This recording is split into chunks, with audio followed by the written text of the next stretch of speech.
Well, the Browns clutched defeat from the jaws of victory in London. Who's to blame? And how hot is the seat for head coach Kevin Stefanski? Also, calamity of injuries in the fantasy football world. What are we going to do? I got some help coming for you. Let's get to the show. Turn up your volume. Because you're about to listen to The Sick Podcast with Andy McNamara, the sickest Cleveland Browns podcast. Chubb runs, he's to the 10, 15, he's to the 20, 25, 30, 35, 40, 45, 50. There goes Chubb, he's to the 30, 20, 10, 5, touchdown, Shabba-lubba hub. It's gonna be sick.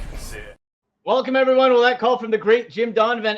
Nick Chubb on that highlight call. Quinshon Judkins looked Chubb-esque.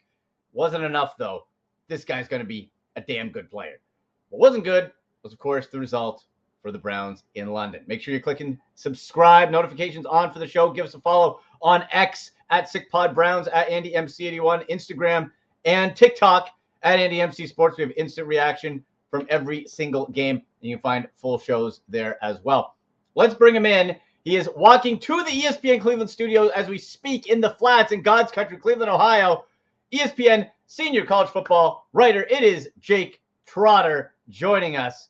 And there he is. Jake, thanks for taking the time, man. You're in the ESPN Cleveland studios as we speak. Takeaways from this game in London, and mainly, how much of the blame should go on head coach Kevin Stefanski?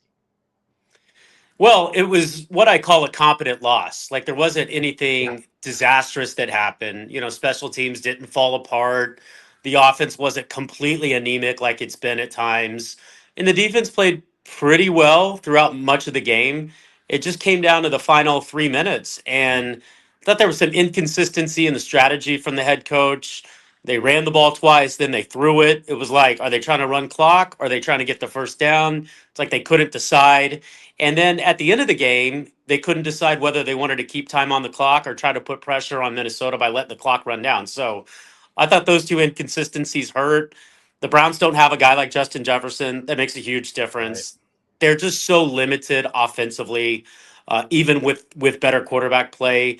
And the other thing that I think really struck me was, you know, this team can't score more than 17 points. Wow. But they weren't really trying in this game. They did not attempt to pass more than 19 yards downfield.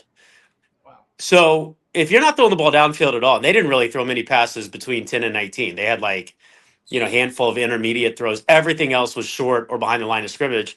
It's just really hard to score in the NFL if you're not taking shots downfield. And I covered Dylan Gabriel in college.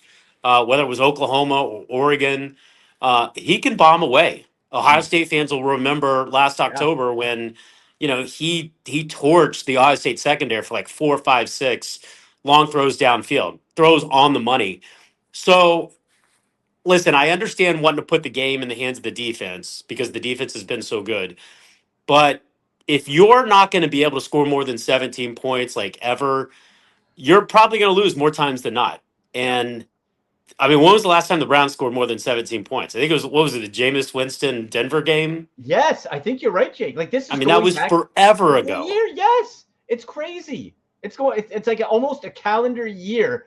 The impossibility of scoring 20 points is wild. There were some upsides with Quinshon Judkins, of course. You got deep threats. Like you said, Gabriel can bomb away. You got deep threats. I wonder, Jake, are there too many people in Stefanski's ear? This collaboration drives me nuts, of course. You got this guy Giuliani, you got Tommy Rees, and when the game is on the line, you got to make quick decisions. And if too many people and they're doing it, it's analysis paralysis. Well, listen, Stefanski wants to call plays. Like, that's what he wants to do. He wants to run this offense, which I got serious doubts about right now. It's just not. Listen, I understand the limitations with the offensive line. The tackle situation is kind of a disaster. You know, they don't have. They might have the worst receiving core in the NFL. I don't think that's a hard argument to make. You know, no. Judkins is proven to be really effective. Mm-hmm.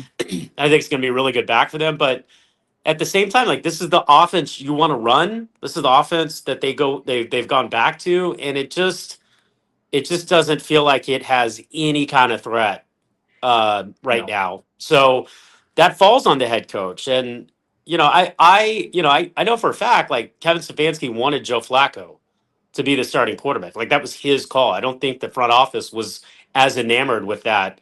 Um, so I mean, they've kind of given him what he wanted, and this is kind of what we're seeing. And if they win in Pittsburgh and go, get off to a 2-4 start, I think they're actually strangely in decent shape, despite Yeah. how poor they have played at times. But that hasn't happened, in 20 years, except Big for if. the COVID year playoff game. And if you lose that game, you're 1-5. Your season's over at that Yeah. point, no matter how bad the AFC North is. And Kevin has won one game out of like his last 11 or 12. What it was like 1-11. I mean, if that starts getting like 1-15, then Hugh I think Jackson. there's gonna be some discussions that they're gonna have to have, because that's Yeah. just not good enough. I don't care what the state of your roster is. And again, the Browns have a good defense. Like they have a Mhm. top 5, top 7 defense at least, right? I don't think that's unfair. You're the offensive coordinator, and your offense is maybe the worst in the NFL for a second straight year. Exactly. You have a defense that's ready to win now. Jake, I know you're tight on time. Let's get to a couple of the future hopeful quarterback options. Jaguars not helping the Browns out. They have their first round pick. Of course, they're winning and are 4-1, right? Couple guys. I know you like Dante Moore out of Oregon. I like him. Big body. There's also Mendoza out of Indiana. I like saying his name, and I like the size. Those two guys, and then if anybody else jumps out to you so far in a year that's been at the start pretty inconsistent from what we were expecting in college quarterbacks. Yeah, it's a very underwhelming class based on Yeah. the hype that it had a couple of months ago. A lot of the front runners, Arch Manning, Cade Klubnik, Lenora Sellers has been up and down and injured. You mentioned him. Nussmeier has kind of been okay. I don't know that he looks like a franchise-altering caliber quarterback right now.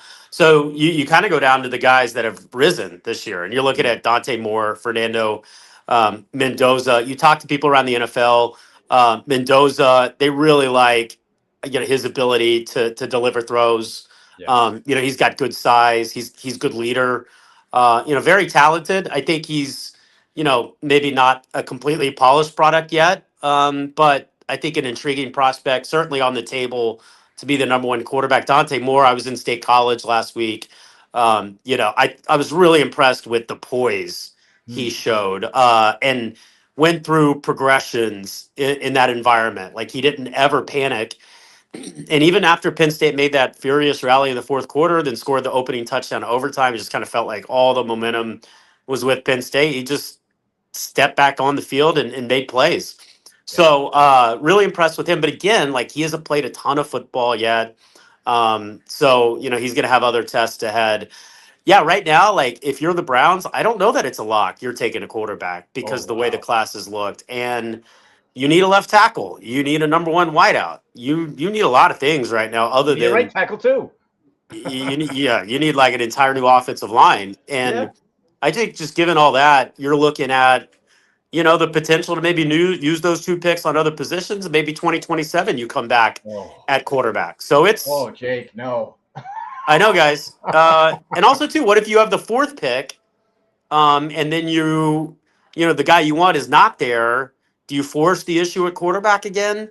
I do think that extra first round is going to help. And I think this is a class where there's not like a Trevor Lawrence, an Andrew Luck, Right. Caleb Williams, a no doubt number one prospect in the draft. So maybe you can use that second first rounder to move up from 4 to 2 or 3 to Right. 1. And Right. I think that's what they were thinking when they made that trade. But that quarterback might not be there, So we'll have to wait and see how it evolves. It's still early in the season, a lot can change. But yeah, right now the quarterback class is very blah. And I think people in the NFL probably feel the same way. We just need to keep scouting. What are the quarterbacks under 6 feet? And that'll probably be the direction we go, right? Well, listen, yeah, I mean, they've got that in Dylan Gabriel. Yeah. Boy, and you short and slender. Yeah, and I hate to bring it up, but like you watch the way Baker is playing right now. He might be the MVP favorite after 5 weeks.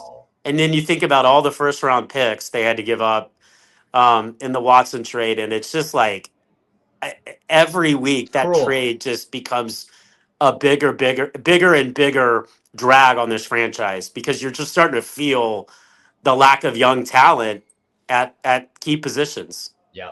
Wow. You're right with Baker, man. Oh my gosh. Jake, you got to get going. We appreciate you. Thank you so much. Keep up the great work. We'll talk soon. Okay. See you guys. Thank you.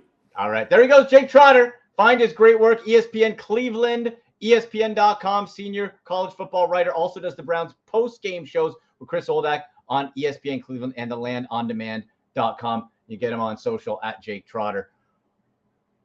Folks, did you hear what really could be a possibility? What Jake is saying there? There is a world where these quarterbacks, and that's why I tell you every year, these quarterbacks, every year is supposed to be the next great quarterback class until it isn't. And it's still early, and we'll see guys rise it. We didn't have Dante Mora Mendoza on our cards, right? What if the quarterback the Browns want is gone or they can't trade up?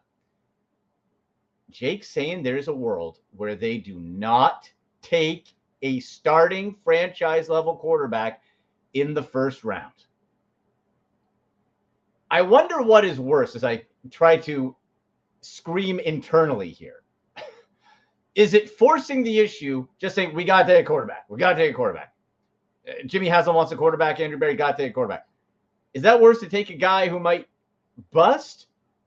Or is it worse to take a left tackle, to take a right tackle, take a receiver, all the above, and come back again and get like a second or third round quarterback who's probably a backup type when you have Dylan Gabriel and Shedeur Sanders and punt to 2027? Could this front office survive that? Could Kevin Stefanski, would the ownership allow it? Would the fans? I want to know what you think about this. I'm trying to digest this right now. What if the Browns don't? And we'll have to see. A large part of that's going to be, what does Dylan Gabriel look like after? He looked fine. He was handcuffed. Game plan from Kevin Stefanski didn't help him at all. I think his seat is heating up. I do. And I know the owner has essentially said both Berry and Stefanski get the pass because of the Watson thing this year. If you keep losing, if you have another 3-win season, and there's still a world where they can get 6 wins or more.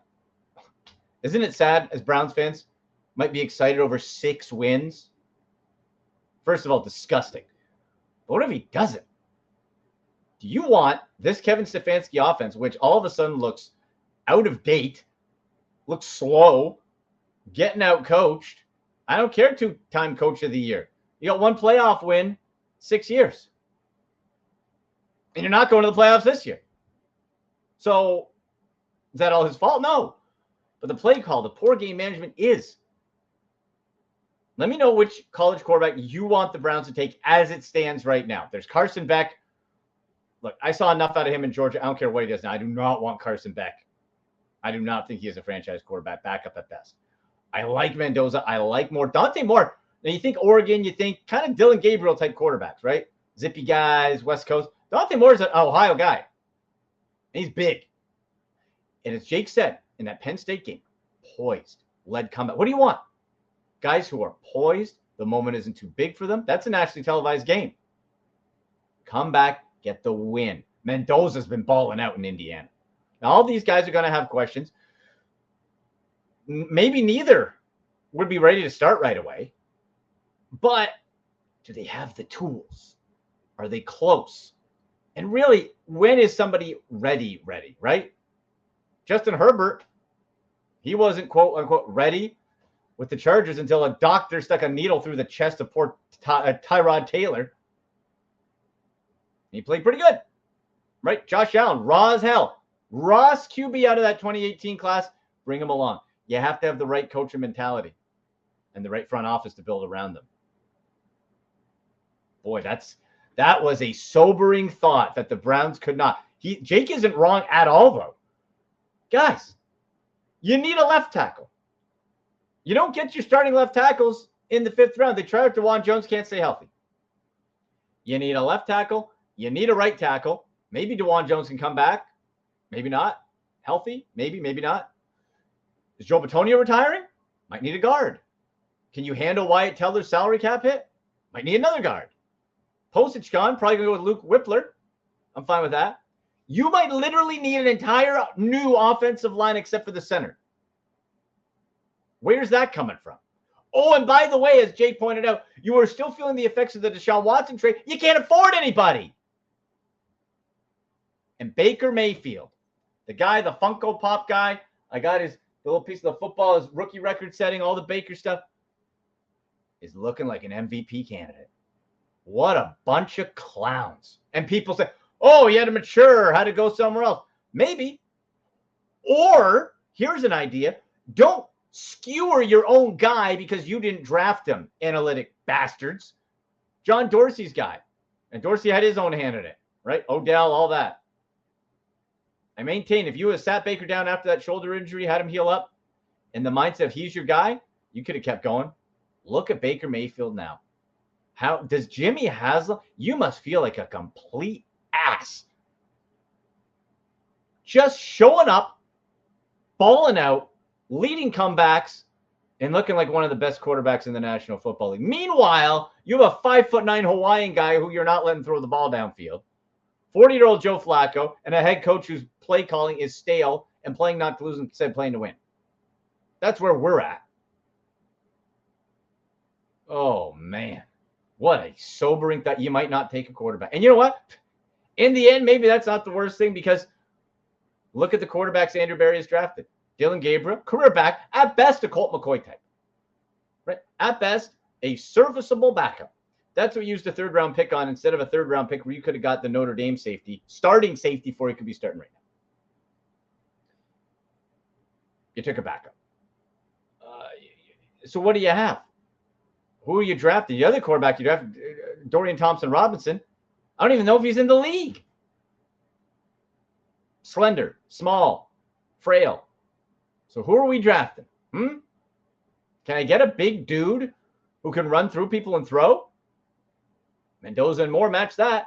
And I like Drew Allard, but not after that game. And this he's been up and down. I'm getting a little cold. I like the idea of Drew Allard, but Moore and Mendoza are my top guy. Who's your top guy? Who is your top right now? Browns quarterback. Got to have him coming out of the college football draft. Oh, this is upsetting. Oh, yeah. And by the way, now you're going to Pittsburgh this week with Dylan Gabriel and the uber conservative play call of Kevin Stefanski. I can't score 20 points. Kevin, what do you got to lose, man? Open it up. Come on. The only win you got there is the Baker win. Baker again in the playoffs, right?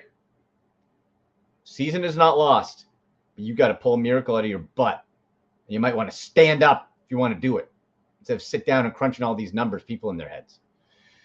Oh, boy. We'll have Sunday show live back to 10 a.m. Eastern. Browns Steelers will have our parlay party.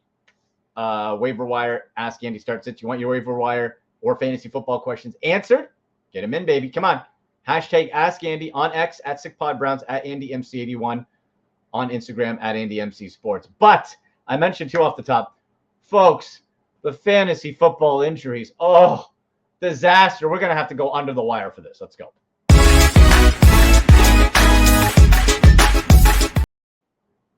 The latest victim, and I feel this one personally because I got this guy in 3 of my 5 fantasy leagues, Omarion Hampton, the apple of my fantasy eye, injured, reserve. Uh-oh, that sucks. Now what do we do? Okay, you got Omarion Hampton? You think I'm scouring the waiver wire? I am literally in this mess with you, okay? Here are some options. And naturally, this also, by the way, has been one of the worst impact waiver wire years ever. It just seems like they're all just duds. Here's what we're looking at off the top, okay? 2 options that we're going to dip down for Omarion Hampton, fill-ins, and don't forget, we got a couple more on bye this week, right? Let's now let me just double check who's on bye. We had 4 last week, 2 this week. I think it's the Texans. We're going to check. Let's see. Who is on bye? Oh, and we'll get to our best bet for Eagles-Giants. That'll be interesting. The Eagles embarrassed. Up 17-3, lose to the Broncos. Who's on bye? Vikings and Texans. Oh boy. Yeah. So we lose we lose a whole bunch of options there as well. Okay, here's what we're going to do for Marion Hampton running back help. Rico Dowdle, 59% ownership. I know that's a little bit above our 50%. We're not criteria. We're not going to get cute. Rico Dowdle for the Panthers. Do I like the Panthers? No. Do I like their offense? No. Chuba Hubbard out has been unspectacular. Rico Dowdle balled out. 206 rushing yards, 23 carries, a touchdown, caught 3 passes as well. Sensational. Can that continue? I don't know, but we're sure as hell going to take a chance on it. You got a Dallas Cowboys team with no teeth. Rico Dowdle. Throw the fab at it. Look, I know it's week 6, but we can't be cute here. You got to get Rico Dowdle. Now, you can't get Rico Dowdle. Next, what we're looking for is a real chance to jump in on Michael Carter. Now, we went last week with DeMarcado with Arizona. He fumbled, had a spat with his head coach, Jonathan Gannon. He apologized to him, whatever. Michael Carter, touchdown, 18 carries, 51 yards, also caught 5 passes. Owned in 40% of Yahoo leagues. Real chance to pop there. Now, if you're looking handcuff for Marion Hampton, it gets ugly. We are flipping a coin. We're kind of guessing, and it's probably going to be a committee. Hassan Haskins and Vidal Kamani. I'm going the Haskins route. I like the physicality a bit more on him. I like the upside a bit more on Haskins. Thing is, we don't know. And we also don't know. They're going to sign someone to the practice squad. They're going to bring back Gus Edwards and get somebody else. Make it a 3-headed monster. Haskins, Vidal, one, none, both. But you got to try to get one of them. Again, I prefer Haskins. That's the route I'm going to take. Now, that's on the running back front. On the receiver front, interesting. And I mentioned the Cowboys being played against by Dowdle. Interesting play here on the wide receiver side for the Cowboys. Yes, and I got Ryan Flournoy, and I think I had I'm looking at my wide receiver, my notes from the combine. I think I had him written down. I might not have. No, I just had a note fast. Yeah. Okay. I didn't have anything on him. But Flournoy popped big. This is a chip. Tolbert, no. We're looking for someone to emerge in the CeeDee Lamb absence, right? We're looking. Who's it going to be? It's not Tolbert. Turpin, questionable. Like, Turpin's okay. I'm not getting too excited. Carolina's defense is terrible. You got Flournoy, 9 targets, 6 catches, 114 yards. Also had 2 carries for 10. I like the usage. You're using him in multiple ways. This is a great chance for him to pop up, move up to WR3. I think as high as that. If there's that chemistry, why wouldn't you go back to him, right? Why not? Why wouldn't you go back to Flournoy? I think that's a real gem, and he is rushing like 1%. You got lots of opportunity. Defenses, go get yourself Green Bay if you can, if you're streaming Ds. Also, Indianapolis against Arizona, I think, could be a decent matchup there. And I'm trying to pick up Mac Jones. Now, you got to track what Brock Purdy is doing. Mac Jones, I made fun of his whole career. The latest example of a guy in the right system can go. And I thought his leg was freaking broken in that last game, too. Guy balled out, man. You got to track the ever-changing San Francisco medical reports. Is Brock Purdy playing? Is he not? If not, go get yourself some Mac Jones. Because, Geno Smith, who I've gone to bat for, has been just terrible for Vegas lately. Just absolutely terrible.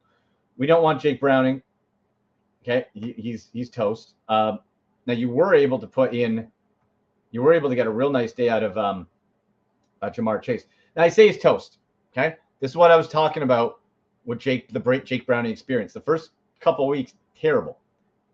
22.14 fantasy points with 3 touchdowns and 3 interceptions, and ran 4 times for 31 yards. It is a roll the dice. So 22 fantasy points, you taking it? I would, but you can't rely on it. And that Green Bay defense, I think, is going to put a bib on and go at him. So Jake Browning, use at your own risk. But after that, like Cooper Rush, wow. Absolute dog. They're talking about him and Tyler Huntley splitting reps. Mac Jones is rostered currently in 5%, folks. He is available in 95% of Yahoo leagues.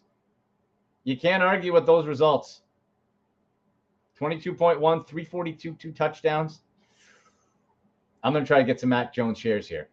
But again, you pick him up, you got to pay attention and track Brock Purdy. Is he coming? Is he not? Right?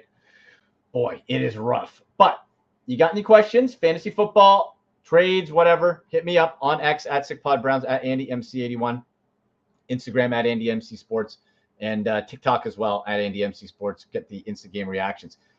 But folks, remember, Week 6 is starting up in the NFL already. Okay? Starts now. Every touchdown brings you closer to a payout with DraftKings Sportsbook, an official sports betting partner of the NFL. This isn't just football. It's first touchdown fireworks. Anytime TD rushes and live bets that ride every momentum shift. At DraftKings, every play is your next shot to win. And I'm looking at Eagles-Giants. Now, the Eagles got embarrassed. Remember last year when this team, they sleptwalk, they were up 17-3, and then they really started to get on track. I think that was the wake-up call they need. The Giants with Jackson Dart, fell. Tough loss, 1-4. I think the Eagles stomp. Eagles currently, you can get 6.5 on the DraftKings Sportsbook right now for the Eagles. I would take the Eagles to cover that. 40.5. I think I would take the over. Maybe we stay away from that. Eagles money line, 6.5. Give me a Jalen Hurts anytime tutty to run it. I think Jalen Hurts makes a bit of a statement here. Maybe Saquon as well. So if you want to jump in on that or any other bets for this NFL season, new customers, this one's for you. Bet just $5 and get $300 in bonus bets instantly. Plus, grab over $200 off NFL Sunday Ticket from YouTube and YouTube TV. Your season starts now. Download the DraftKings Sportsbook app and use code 6sports. That's code 6sports to get $300 in bonus bets instantly when you place your first bet of $5 or more, plus over $200 off NFL Sunday Ticket from YouTube and YouTube TV. In partnership with DraftKings, the crown is yours.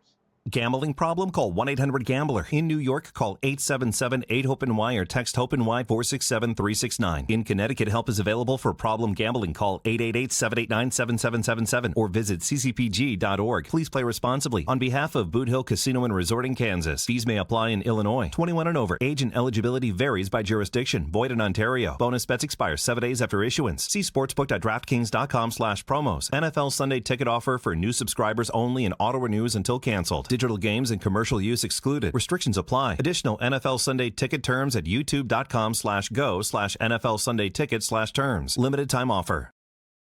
There you go, folks. Hey, we can cheer for one winner in Ohio, right? Come on. OHIO. Buckeyes are cooking. Boy, I'm still shook by Jake Trotter's comment that the Browns might not take a quarterback depending on how this class looks and where they end up. Woo. Let me know your thoughts. What quarterback do you want the Browns to take? If the draft was today, what quarterback do you want them to draft in the first round? Or would you not? Any fantasy football questions, again, get us. Click subscribe, notifications on. We'll be back live Sunday, 10 a.m. Eastern. Parlay Party, the ultimate betting ticket. We'll do hashtag Ask Andy, all the fantasy football live, and, of course, tee up Browns in Pittsburgh versus the Squealers. Big thanks to ESPN Cleveland's Jake Trotter, producer Shane, and to all of you. I'm Andy McNamara. We'll see you Sunday. And as always, go Browns! And that's a wrap. Hope you don't miss us too much until next time. Follow the Sick Podcast with Andy McNamara on YouTube, Instagram, Facebook, Google Play, and Apple Podcasts.